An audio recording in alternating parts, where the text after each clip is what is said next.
नमस्कार दोस्तों, हम बिहार सार संग्रह का अध्ययन करने जा रहे हैं जो कि बिहार पीसीएस परीक्षा में अपना एक महत्वपूर्ण रोल निभाती है और इसका अध्ययन बहुत ज़रूरी है। आइए हम इसका अध्ययन करते हैं और जानने की कोशिश करते हैं कि यह किस तरह से हमारे लिए महत्वपूर्ण है। हम बीच बीच में इसकी पर बातें करते रहेंगे कि इसका वेटेज क्या है।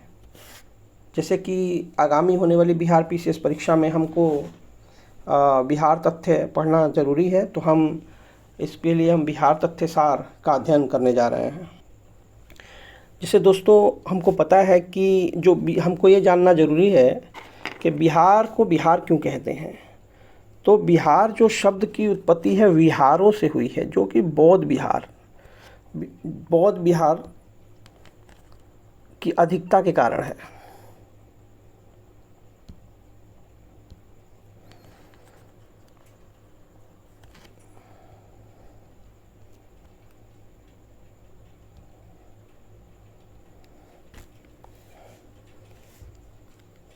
विहार वह स्थान होता है जहाँ पर जो बौद्ध लोग का जो रहने का निवास स्थान होता है उसे विहार कहते थे। और ऐसा माना जाता है कि विहार में विहारों की संख्या बहुत अधिक थी, जिसके कारण उसका नाम बिहार पड़ा। हम आइए लेके चलते हैं कि बिहार की जर्नी कैसे आरंभ होती है। बिहार ऐसे ही बिहार नहीं बना। 12 दिसंबर 1911 से पहले यह बंगाल का ही एक भाग हुआ करता था। इस दिन जो दिल्ली दरबार लगा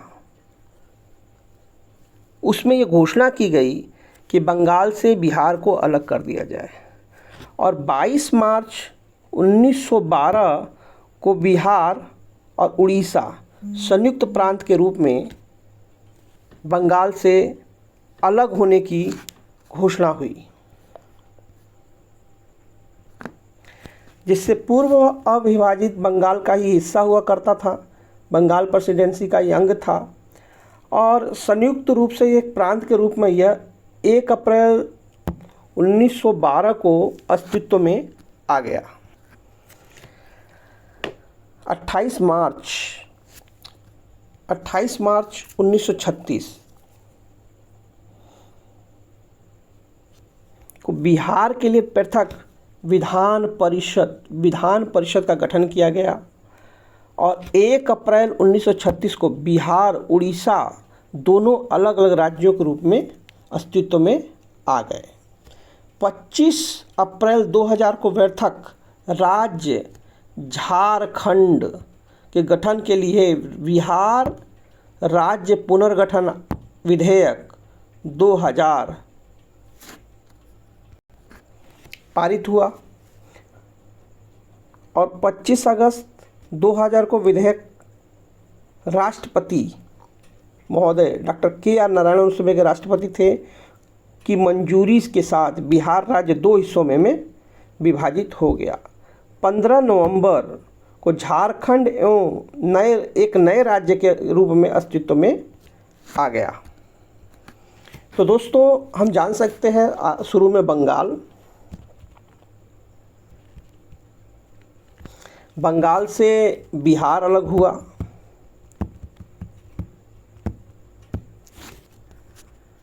और बिहार से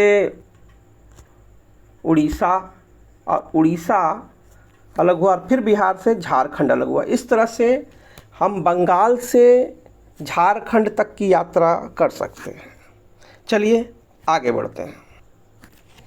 वर्तमान में बिहार की जो राजधानी है पटना है और उच्च न्यायालय जो बिहार के उच्च न्यायालय की स्थापना जो हुई थी 1 दिसंबर 1913। ये अक्सर पूछ लिया जा सकता है क्वेश्चन कि बिहार में उच्च न्यायालय की स्थापना कब हुई थी, तो 1 दिसंबर 1913 और इसका उद्घाटन हुआ था 3 फरवरी 1916 को।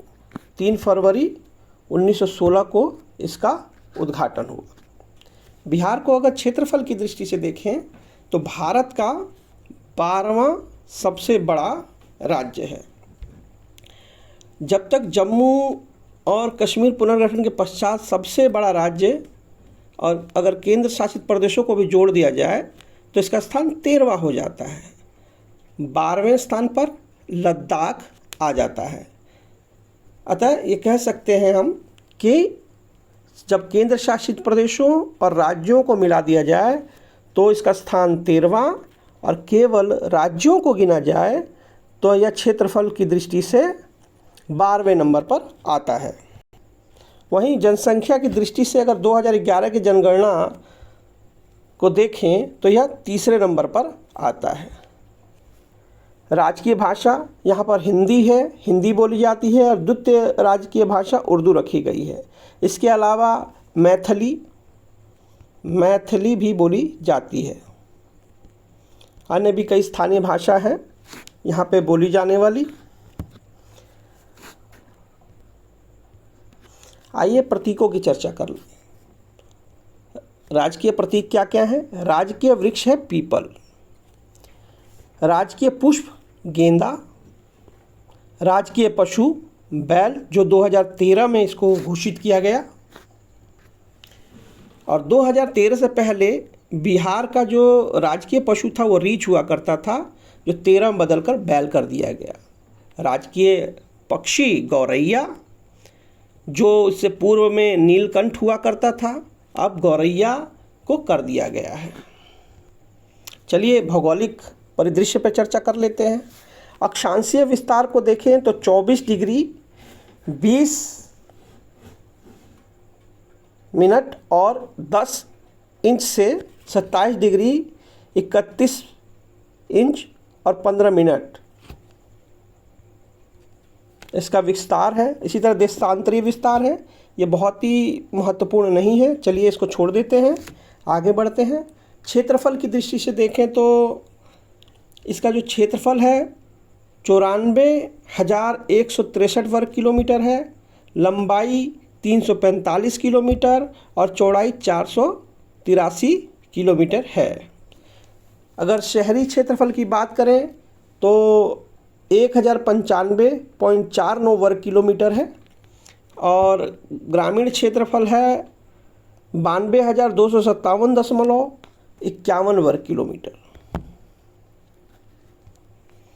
समुद्री तल से ऊंचाई 173 फीट और सामान्य वर्षा होती है 1205 मिमी, लेकिन वर्ष 2019 की वर्षा यहाँ दी गई है 1194.7 मिलीमीटर वर्षा हुई। और औसत वर्षा दिवस होते हैं 52.5, यानी कि हर 53 वर्ष में 53 दिन वर्षा वहाँ होती है। आइए अवस्थिति के बारे में चर्चा करेंगे हम।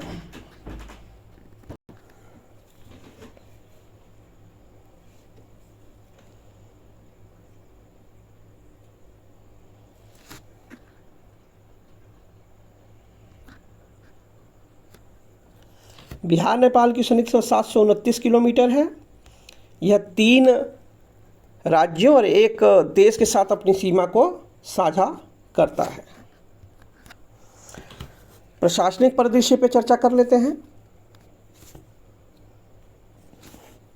प्रमंडल 9 प्रमंडल है पटना, मगध, सारण, तिरहुत, दरभंगा, कोशी, पूर्णिया, मुंगेर और भागलपुर, और बिहार में 38 जिले हैं।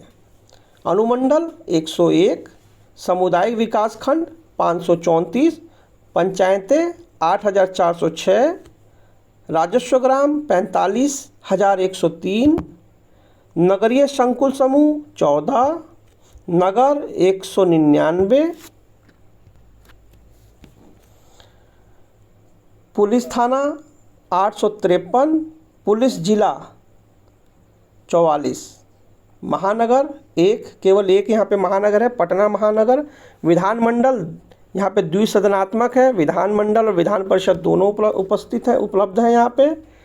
विधानसभा सीटों की संख्या 243 और विधान परिषद में सदस्यों की संख्या 75 है। लोकसभा में सीटों की संख्या जो है 40 है, राज्यसभा में 16।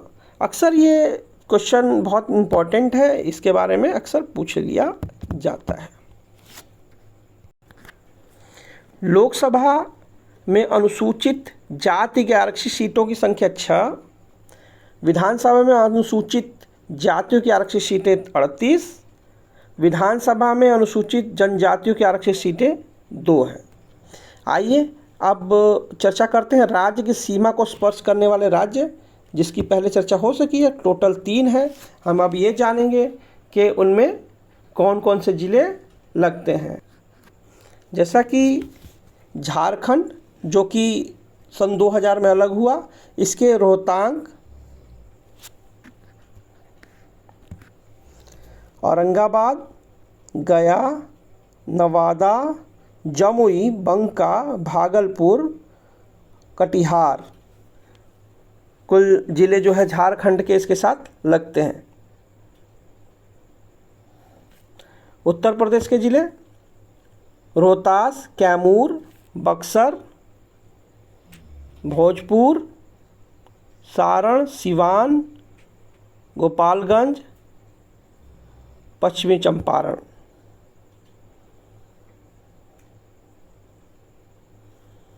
और पश्चिम बंगाल से कटिहार, पूर्णिया और किशनगंज। अच्छा, इस तरह से कह सकते हैं कि झारखंड से 8, उत्तर प्रदेश से 8 और पश्चिम बंगाल से 3 ज़िले लगते हैं। आज का ये वीडियो हम यहीं समाप्त करते हैं। इसके आगे की कड़ी का अध्ययन हम आगे करेंगे। आप लोग लगातार हमारे वीडियो के साथ बने रहिए और हमारे चैनल को सब्सक्राइब करिए। आपको पसंद आए तो अपने दोस्तों को भी शेयर कीजिए ताकि उनको भी इसका लाभ मिल सके। धन्यवाद।